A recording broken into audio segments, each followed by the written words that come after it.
পরীক্ষা, আমি সপ্তম শ্রেণীতে পড়ি। আবৃত্তি করছি কোনো এক মাত্র। লিখেছেন কবি আবু জাফর ওবায়দুল্লাহ। কুমড়ো ফুলে ফুলে নুয়ে পড়েছে লতাটা, সজনে ডাঁটা ভরে গেছে গাছটা, আর আমি ডালের বড়ি শুকিয়ে রেখেছি। খোকা, তুই কবে আসবি? কবে ছুটি?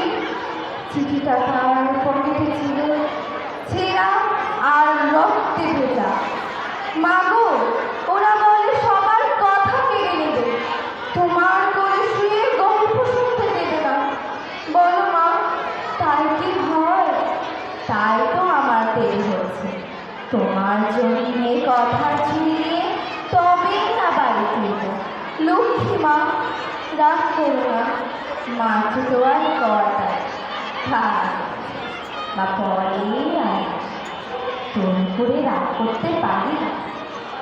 নারিকেলের চিড়ে কোটে উল্টি ভাঙে উল্টি ভাবে, এটা সেটা আর কত তার কাছে পারি।